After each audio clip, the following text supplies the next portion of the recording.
Good afternoon, everyone, and welcome to the 25th Benjamin I. Wheeler Society Lecture and Tea. I am Kevin Curley, the Director of Gift Planning. So on behalf of the fundraisers on the gift planning team, Randy Silverman, and Becky DeKalb, and Melanie Kyle-Holtz, who I think is outside, and Wendy Quesada, so we want to welcome you.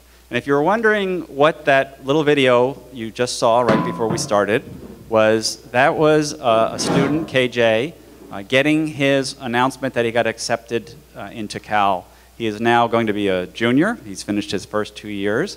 And if there's any doubt that Cal still changes people's lives, that video certainly shows what an impact it had on him and his family. So I hope everyone, we send out emails, we send out notices that unfortunately Robert Reich had a family situation, so he couldn't be here. I would like to say we got a substitute, but we went even better because for the first time we actually have a dean speaking with us. So Dean Henry Brady is the dean of the Goldman School of Public Policy, and he's the class of 1941 Monroe Deutsch Professor of Political Science and Public Policy. He received his bachelor's degree from Harvey Mudd College and his PhD in both politics and economics at MIT. He has written extensively and is an expert on electoral politics, political participation, social welfare, political polling, and statistical methodology. And he is a fellow of the American Academy of Arts and Sciences and a fellow of the American Association for the Advancement of Science. And as you can see, his lecture is about politics in America, polarization, the presidential race, and the Supreme Court's decision on health care. Without further ado, Dean Brady.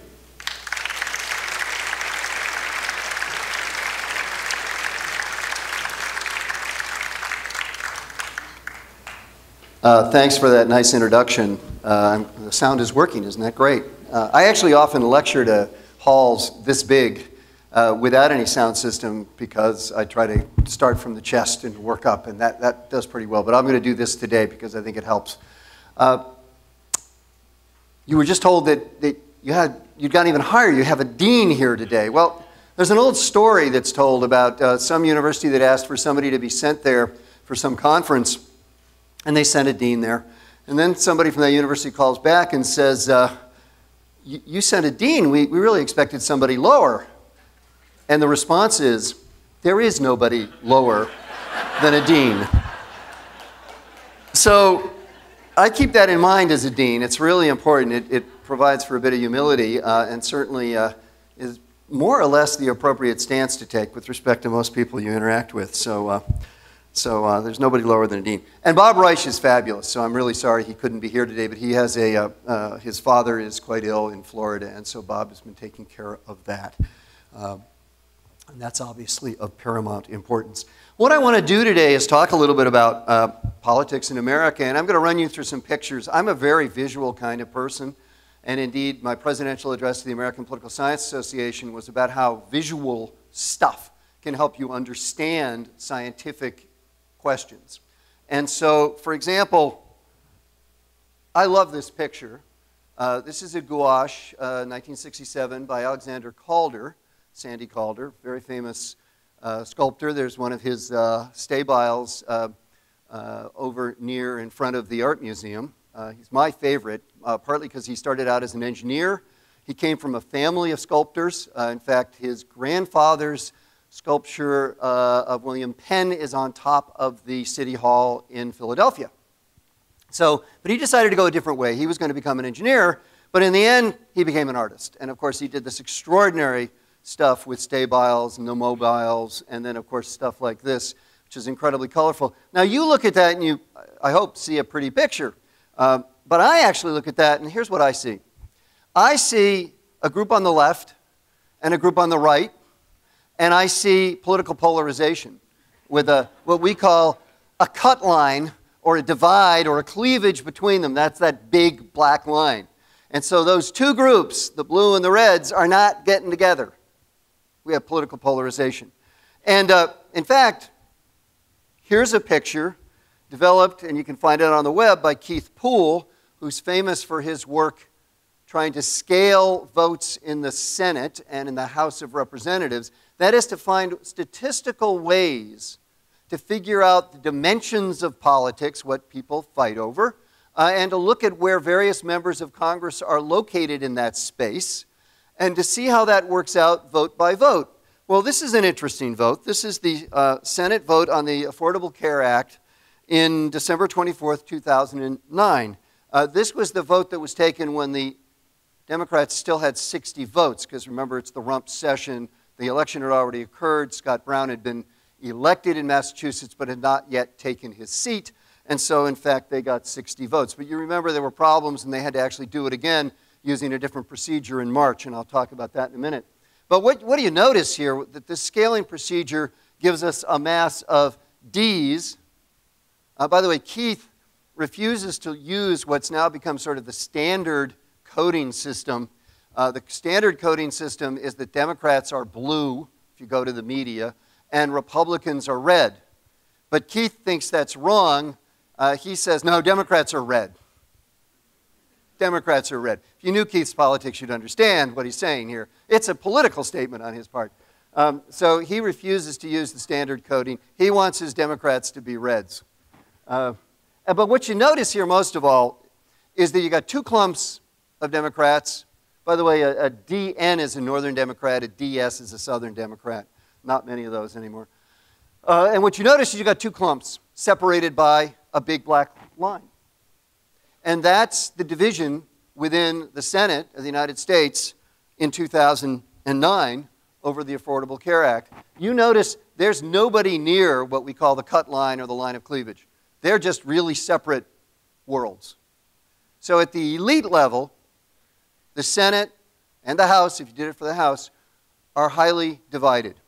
What I want to do here is go through and talk a little bit about what those dimensions of politics might be, what kind of division we have in the mass public, what kind of division we have among activists, and what kind of division we have among the elites. So I'll come back to the House and Senate a little later. But then first, let's just talk about polarization. What are the basic questions? You know, when we talk about politics as polarized, that immediately sort of gives a spatial notion that there's somebody on one side and somebody on the other side, and that brings us into some space of some sort. Well, how is that space defined? What are the dimensions of that space? Is there one dimension, two dimensions of American politics? Well, it turns out political scientists spend a lot of time debating this. I'm going to make the argument there's two major dimensions, which I think capture a lot of what goes on in American politics. The other question is, who's polarized? Is it the mass public? Is it activists, those people who are in the mass public but very active in politics, the people who contribute to campaigns, the people who give time to campaigns or money to campaigns, or other people? Or is it just elites? And I've just shown you that elites are definitely polarized, such as members of Congress. So I want to walk you through this, and I also want to start by making an important distinction. Polarization might actually better be called sorting, not really polarization. Polarization would be if along some dimension we had people with different views, liberals and conservatives say, and over time one group was getting more liberal and one group was getting more conservative. That would be a situation where we really truly had polarization in a political system. Interestingly enough, that's not happening among the mass public in America. The mass public is really not that much more extreme on issues. There's not a lot more liberals or a lot more Democrats than there used to, a lot more liberals or a lot more conservatives than there used to be. They've not gone to their separate corners. So that's not what's happening in American politics. What's happening is the political parties are getting increasingly homogeneous and increasingly smaller, so that we have more independents in the middle, who are definitely in the middle, and then we have a bunch of people on the left and right who are in the parties, but it used to be that on the left we had some Republicans, people like Jacob Javits, at least in the center, Nelson Rockefeller, sort of northeastern Republicans. So there were Republicans who were centrist or even on the left. Similarly, there used to be conservative Democrats, mostly in the South, but not entirely. That's no longer true. There's been sorting within the parties. You can't be a conservative and be very comfortable in the Democratic Party. You can't be a liberal and be at all comfortable in the Republican Party. And by the way, I emphasize that it's maybe tougher for liberals in the Republican Party than conservatives in the Democratic Party, because the Democratic Party, as I'll show you a little later, is a bit more of a catch-all party. That is to say, it's got a wider base of ideologies. It's a little bit broader in terms of the people it includes. There are, in fact, moderate Democrats. There's very few moderate Republicans left. Okay, so that's what I'm going to talk about. What dimensions and what groups and what's really happened. I am going to call it polarization, even though technically I'd want you to remember that it really is sorting that's going on. Okay, what are the dimensions of American politics? Well, let's take healthcare, for example. Here's an article that was put forth by the New York Times, March 21st, 2010. This is, by the way, when the crucial vote, final vote, was taken on the healthcare bill. And if you read this article, you'll find out that basically the New York Times is telling you that the healthcare bill was about economics. It's an economic issue. Should we provide healthcare with monies from the federal treasury, with mechanisms that are endorsed by government to try to make sure that everybody has healthcare coverage? And so we've got, New York Times tells us healthcare is about economics. Okay, so that's one dimension of American politics. Then let's go to Fox News. What does Fox News tell us the healthcare debate is on that exact same day? This is coverage from the exact same day. Here the headline is, Choice Life Groups Slam Obama Order on Abortion Funding. You may remember that towards the end, one of the crucial issues was the degree to which the new healthcare bill would lead to federal funding or some kind of federal support for abortion. And so there was a final agreement made as to exactly what the limits would be in that regard. And Fox News covered that aspect of the health care bill on this culminating day of all the debates over the health care issue.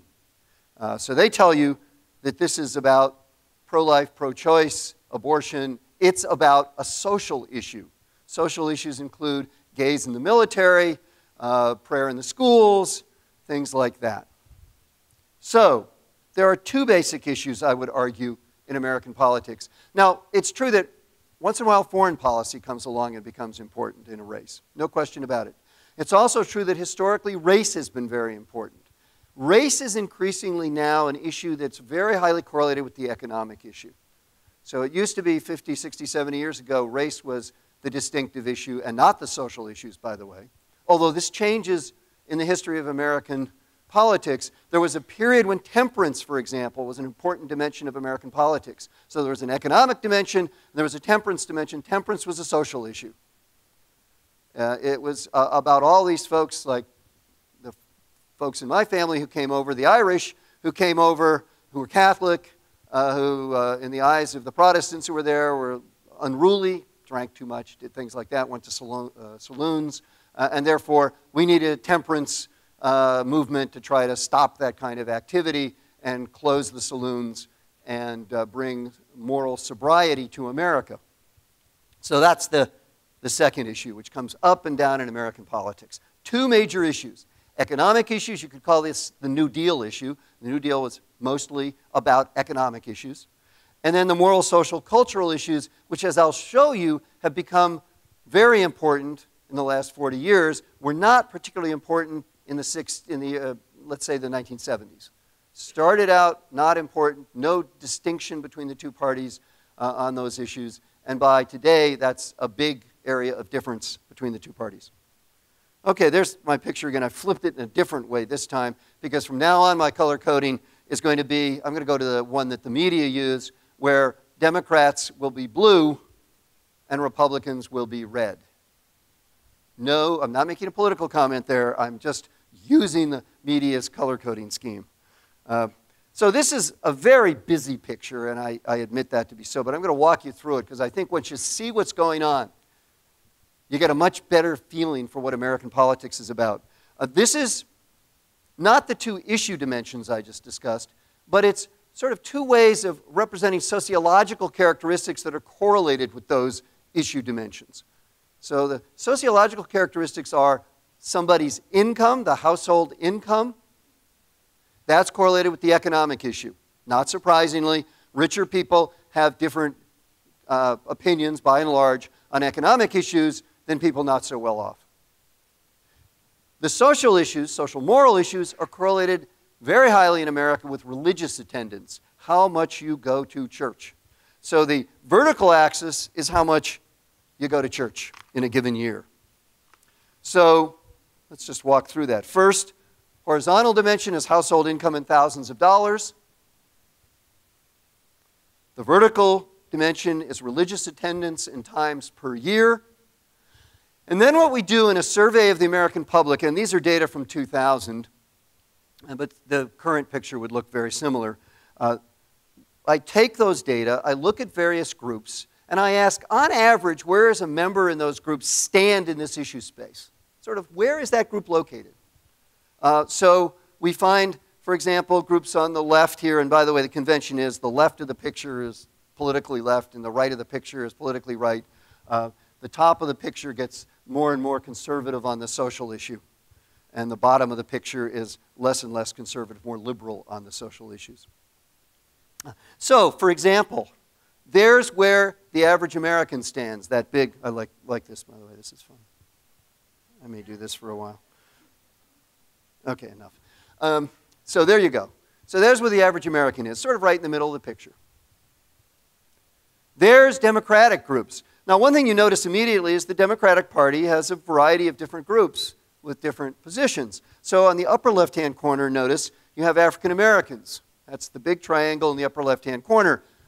They, by the way, are the fundamentalists in the Democratic Party. People often talk about how, well, the Republican Party has a lot of fundamentalists in it, a lot of born-again Christians. By the way, those are slightly different concepts, but we'll put that aside for the moment. They're related to one another. The truth is, so does the Democratic Party. It turns out, though, they're African Americans. We're very, very conservative on religious issues and go to fairly fundamentalist or born-again or evangelical churches. On the right-hand side of the diagram, the big triangle there, is unions. So what you find out is the unions, at least in this sample, pretty high average income and pretty liberal on the social issues. So you can see that African Americans and unions are at different places in this diagram. And then there's all sorts of folks in between. Blue-collar workers, Hispanics, liberals, service workers. This would be thought to be some of the major groups in the Democratic Party. Can do the same for the Republican. And by the way, again, I'm not trying to make a comment, but the Republicans are squares here.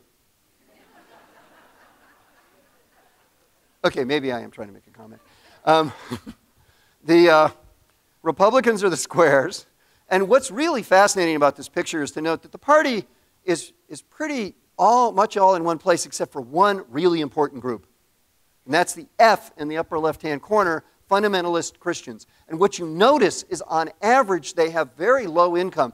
So low is their income that you might think they would be Democrats. But in fact, because if you look at where most of the Democrats are, but in fact they're Republicans by and large. And the reason is they have incredibly high levels of church attendance and are very much moved by the social moral issues.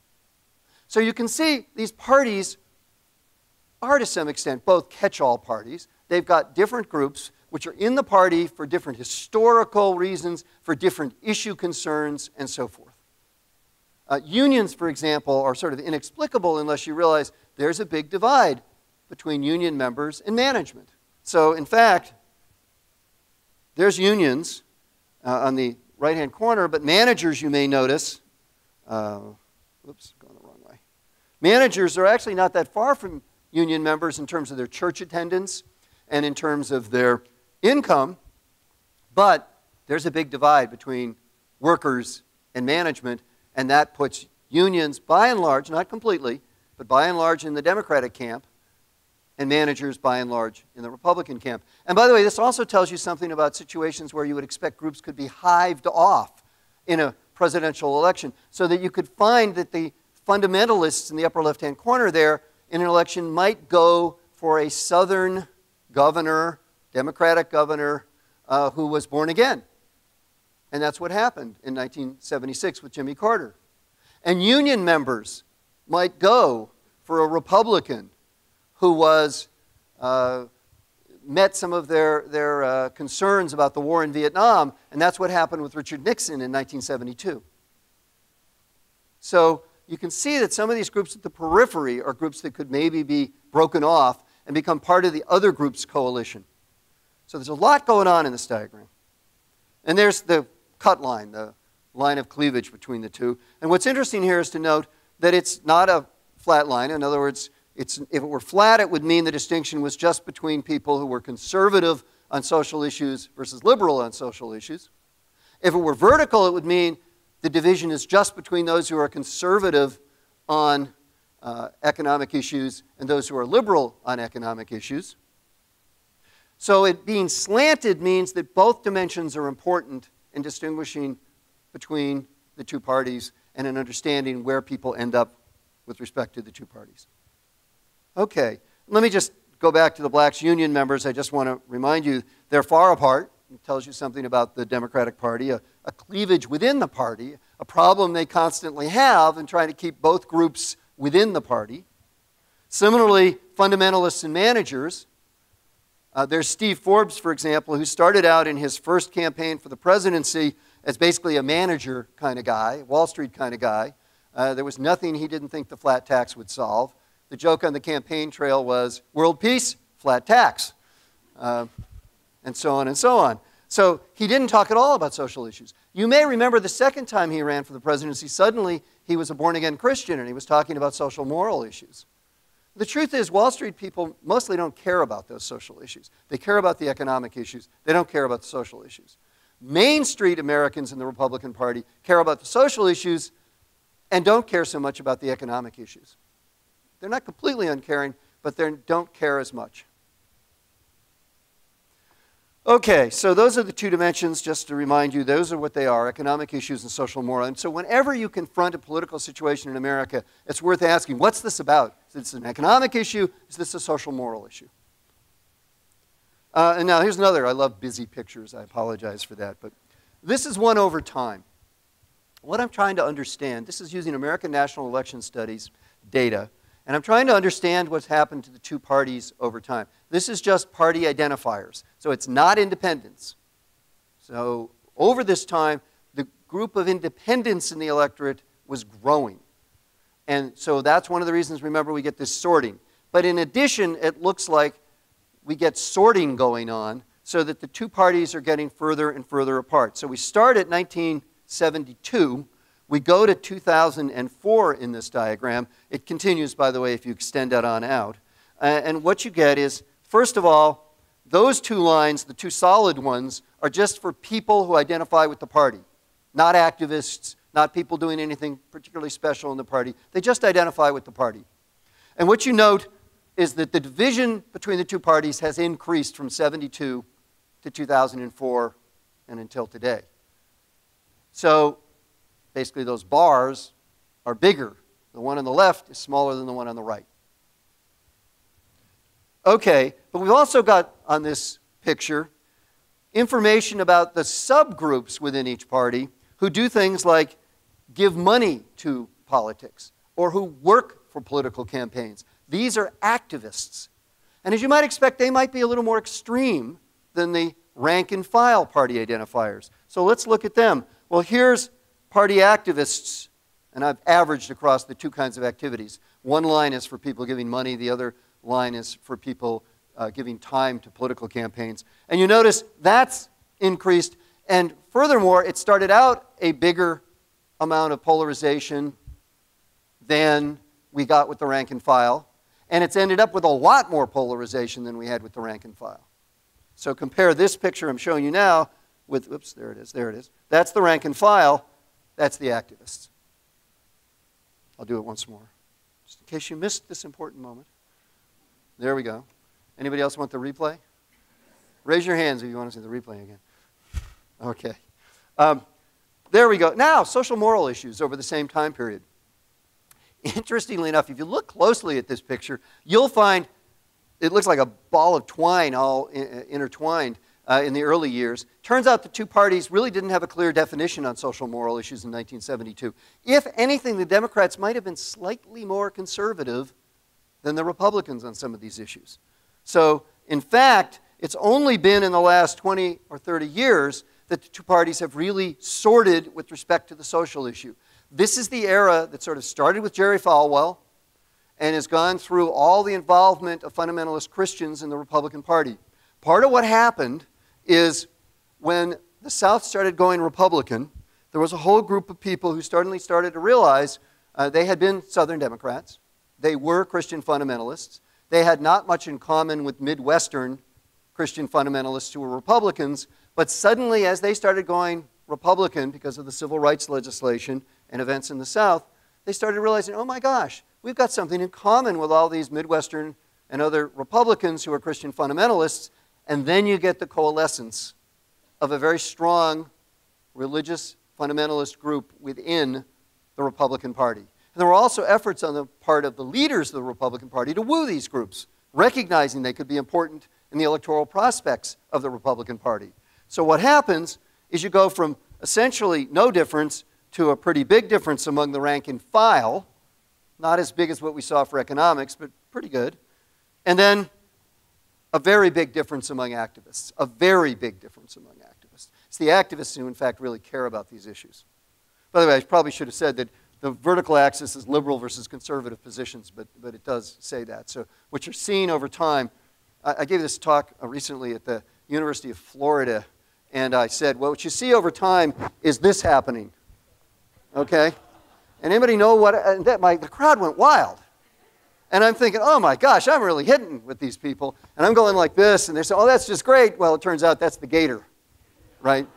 That's the gator thing you do. And so what I was doing was the gator cheer, basically. You just never know what, so it'll be interesting if I do anything like that in this talk as well.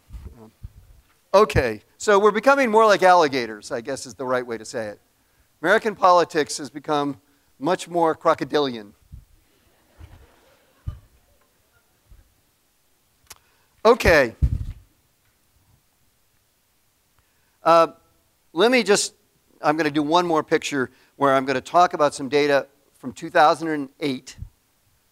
And this is data that just sort of shows what's happened to where the parties are now and where activists are now in American politics using these two dimensions of economics and social moral issues. And what I'm going to also do is superimpose the locations of various groups, such as people who vote, people who do campaign work, people who do campaign giving, those are the activists, and the amount of campaign giving. And so again, this is one of my very busy pictures. But it's really pretty simple. It's the same picture as I've been showing you before. Along the horizontal axis is a question that was asked on this survey about redistribution of income, which is an economic dimension, obviously. Liberal on the left, conservative on the right. Along the vertical dimension is a set of questions that were asked about social issues. Liberal at the bottom, conservative at the top. And then I've put each one of these groups.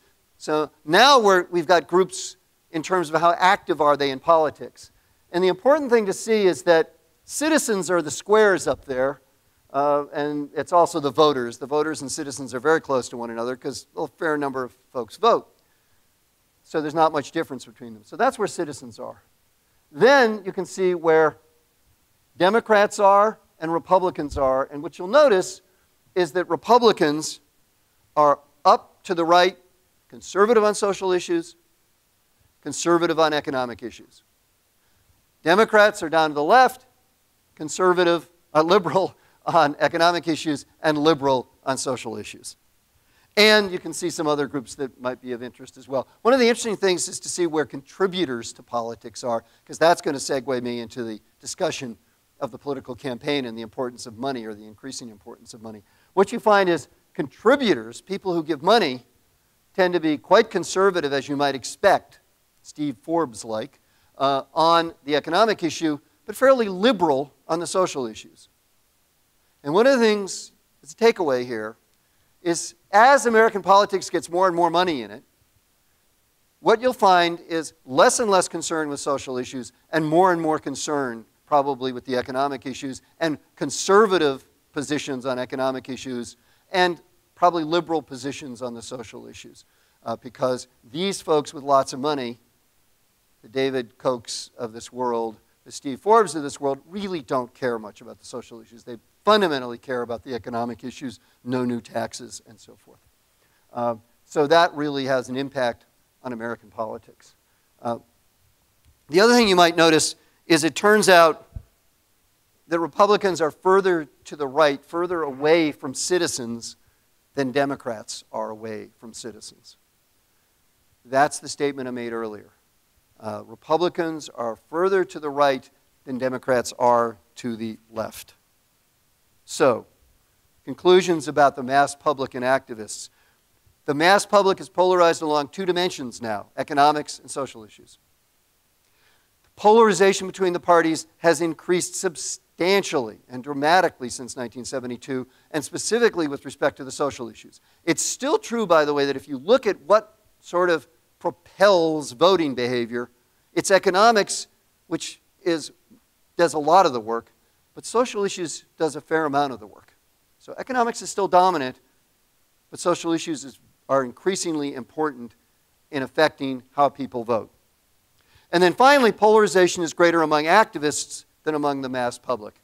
And then let me just remind you, this is really sorting we're talking about. It's not that the American electorate has become a lot more extreme and has gone to its corners. It's that the people who are in the parties have sorted themselves into parties that they find are convivial to their ideas. And furthermore, the two parties have shrunk in their size, so it's really just those homogeneous subgroups that are in the parties. So we have a pretty big group of independents out there who are more or less in the middle. Actually, there's two kinds of independents. There's well-informed independents, and there's not so well-informed independents. And the well-informed independents sort of genuinely take middle-of-the-road kinds of issue positions. The not-so-well-informed independents often reply that they don't have well-thought-out points of view about those issues. So that's what we got. How about elites? What's happened with elites? These are curves. If you remember your statistics with normal curves, they look sort of normal. What they are, though, is the horizontal dimension is liberal conservatism. On the left is liberal, on the right is conservative. These are density plots, by which I mean basically if you think of each person standing where they are located on the liberal conservative dimension, and you just pile them on top of one another like one of those acrobatic acts. So you get a group of people standing on top of one another. You get the Democrats on the left. And by the way, we've gone back to the red coding for Democrats and the blue coding for Republicans, because I took this from Keith Poole's website.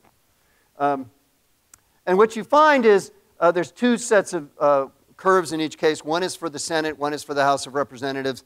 You basically see the two chambers are identical for each party. What you do see, and that's most important, there's not much, if any, overlap.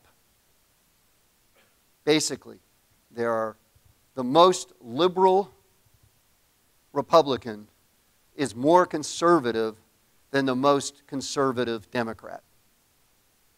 So there's nobody in the middle anymore. And then I also put Obama, Clinton, McCain, and Bush on the thing. Okay. Where would candidates, this is the 2008 candidates, Obama and McCain, stand in their parties? And this picture also shows you how the Republicans have moved increasingly to the right, more to the right than the Democrats to the left. And again, this comes from Keith Poole, who I told you insists upon calling the Democrats the red party.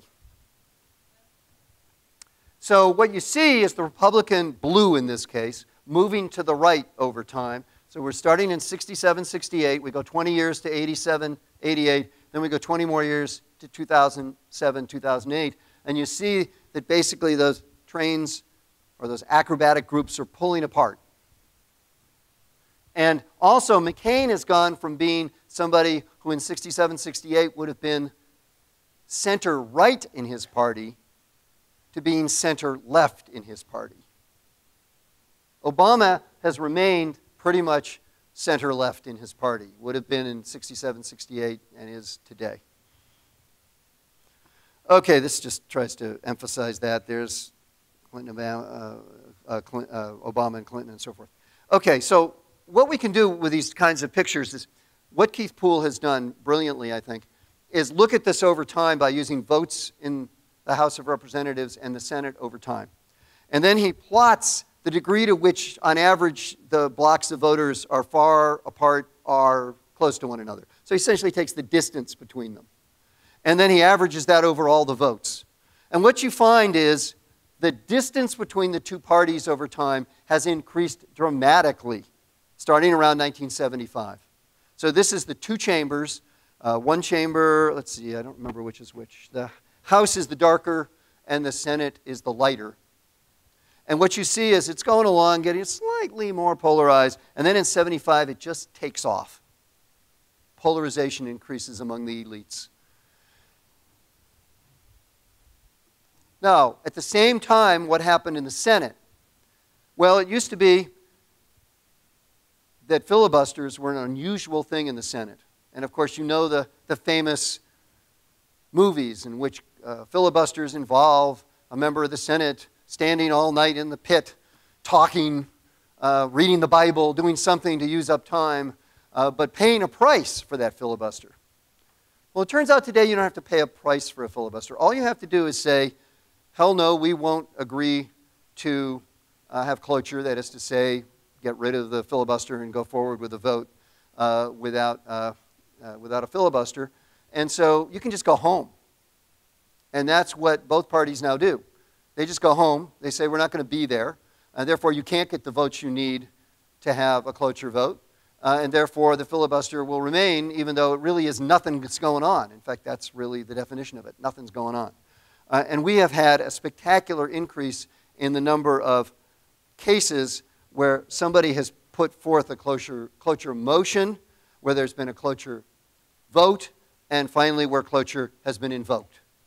So that's what you see as you go to the right here, is this tremendous increase in the number of filibusters that have been invoked. And by the way, both parties have been responsible. If you look at that picture, you'll see both parties have been bad actors in this regard.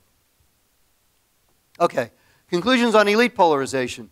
Elites are polarized, by the way, along two dimensions, economics and social issues. I didn't really show you that, but you may remember that the picture I showed you at the very beginning had two dimensions to it, the vote on Obamacare, Affordable Care Act. And those were the two dimensions, basically, I'm talking about, economic and social.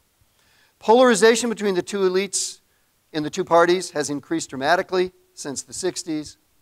And finally, Republicans have moved farther to the right than Democrats have to the left. But both parties have moved. Okay, what am I going to do in the remainder of the talk? I want to talk a little bit about the health care decision, a little bit about implications for the campaign. The health care decision.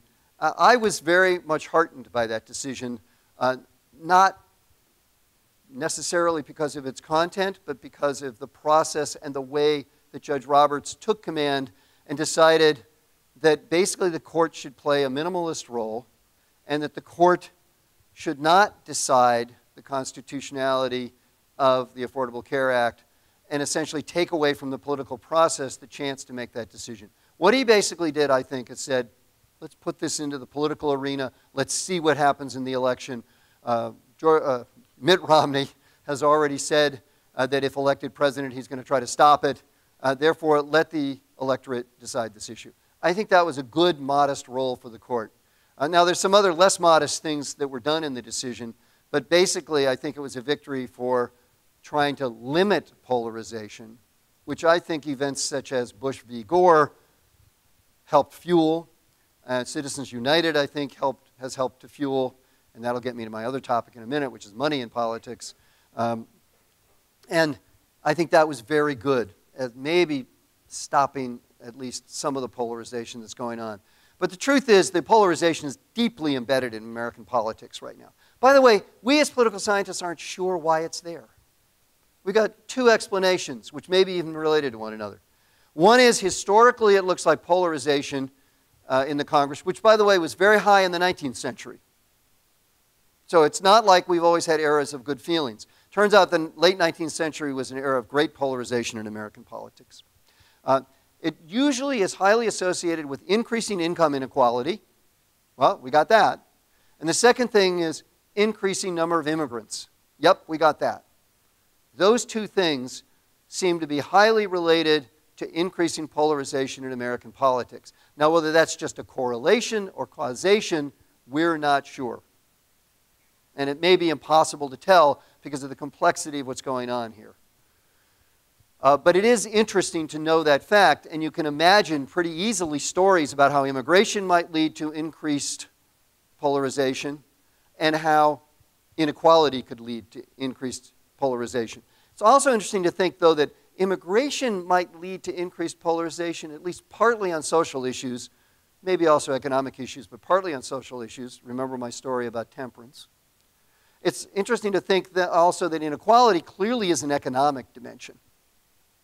So that would push polarization on the economic dimension.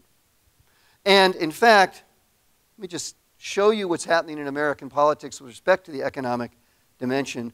This is a picture of 3 forms of political activity by SES percentiles. So what we've got along the horizontal axis is SES percentiles. On the left are the poor and uneducated, people in a nationally representative sample who are poor and not very well educated. On the right are people who are rich and educated, and in between are people who are in between. And what you note is, not surprisingly, that working in campaigns increases as you get to the rich and educated. Giving, the other one there, I'm trying to remember what it is. Oh, yes, engaging in political meetings increases as you go to the right there.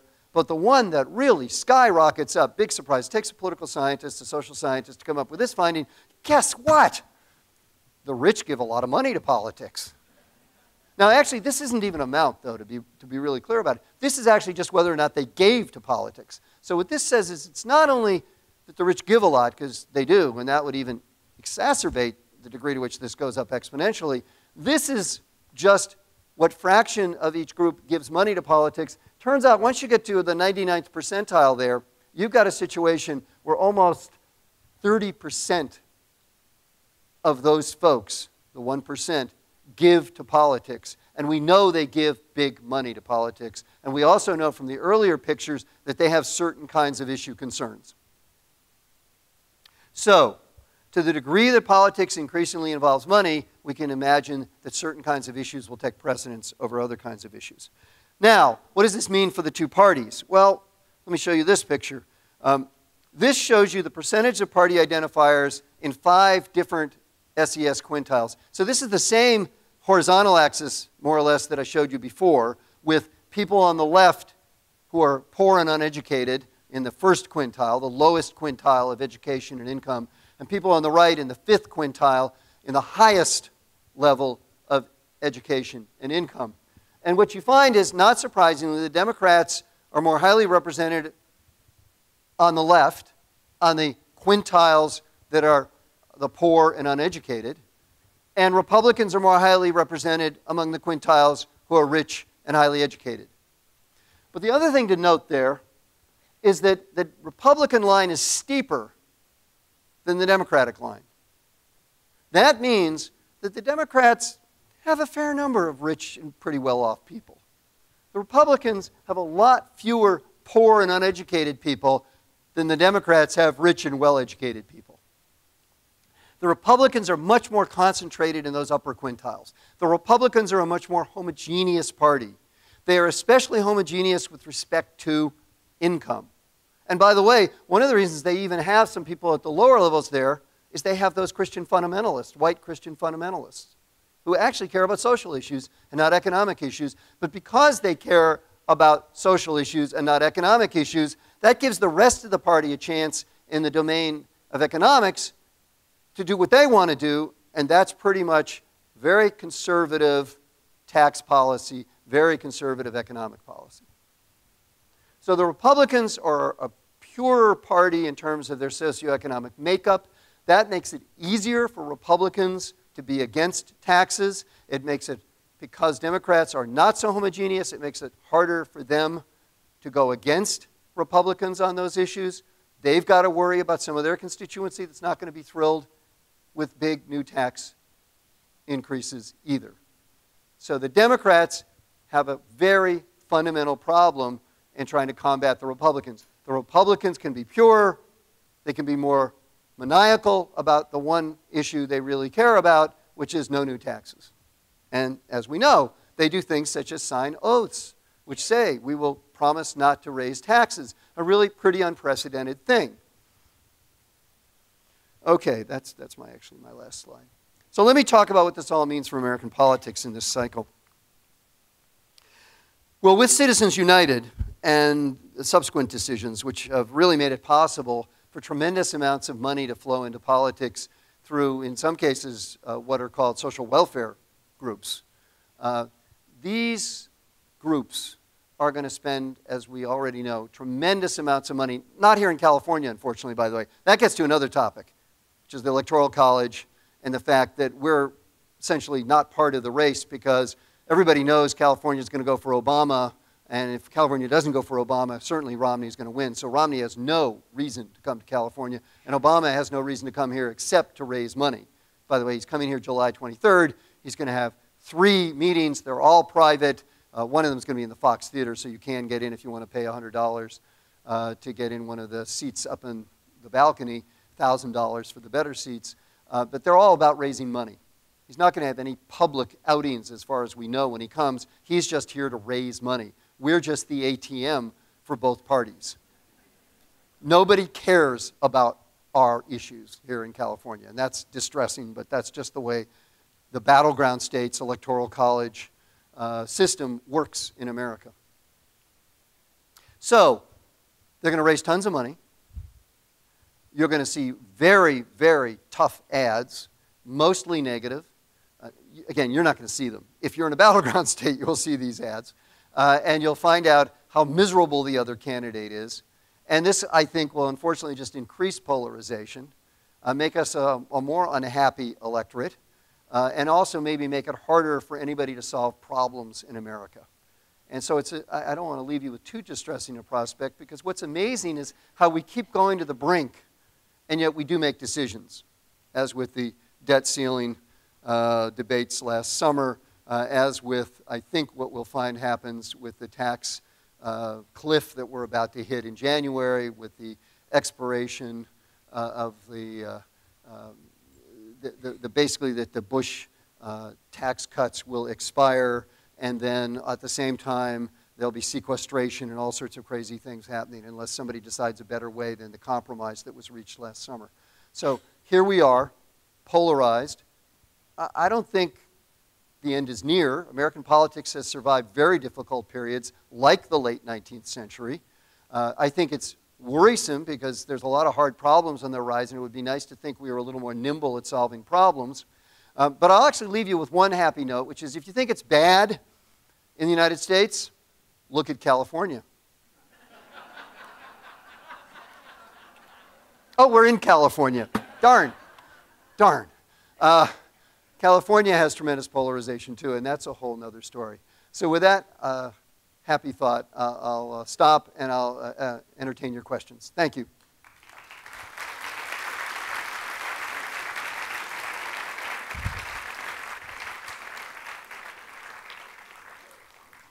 Yep.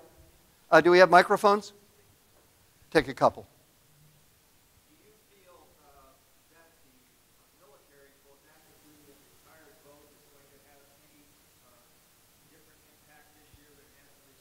No, that vote is pretty much going to be Republican, and therefore it's already in the bag for Romney. There's not going to be any significant change in that vote. That's not where to look for the significant groups.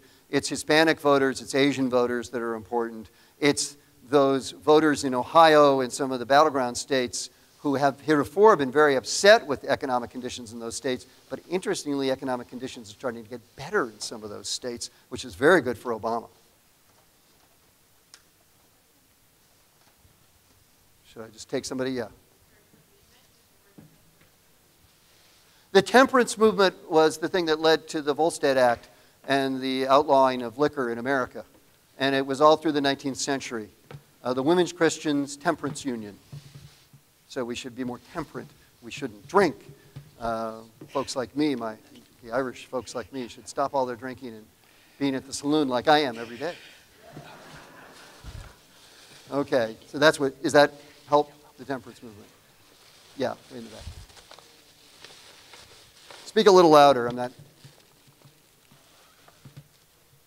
Am I yay or nay on the Ryan proposal? I typically don't take positions on proposals. I'll tell you what I think of them in terms of sort of what the goods and bad things are. The Ryan proposal has got the virtue that it was an attempt to try to say, well, here's what I would do. It's got the defect that there's vast parts of it that aren't defined well enough to figure out what he really would do. It's sort of like those old maps where they didn't know certain regions and they said, here lie dragons. Basically, the Ryan proposal have the problem that there are vast parts where it sort of says, well, here we'll make cuts. But it doesn't tell you what those cuts look like. And of course, it's in the details that you figure out what's going to be good and what's going to be bad. And some of those cuts have got to be enormous in programs that the American public care about. There's also the issue of how he deals with Medicare, which is going to leave Medicare a much different program than what it is currently. And it's certainly not what Americans have been used to. And I suspect most Americans will not be happy when they find out more about what the details are of the Ryan plan. One more. We need something probably a little more detailed than that before we can go forward with solving our budget problem. Dean Brady, just take one more, please. Yeah, one more. Yes.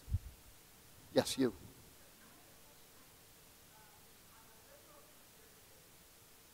Sure.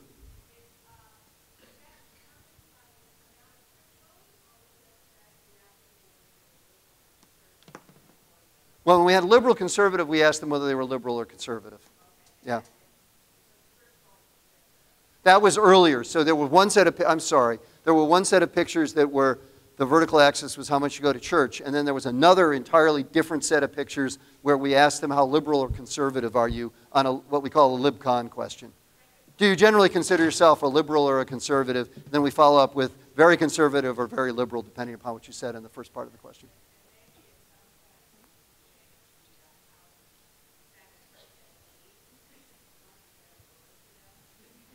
Okay, sure. The bums. We'll call them the bums. Dem bums.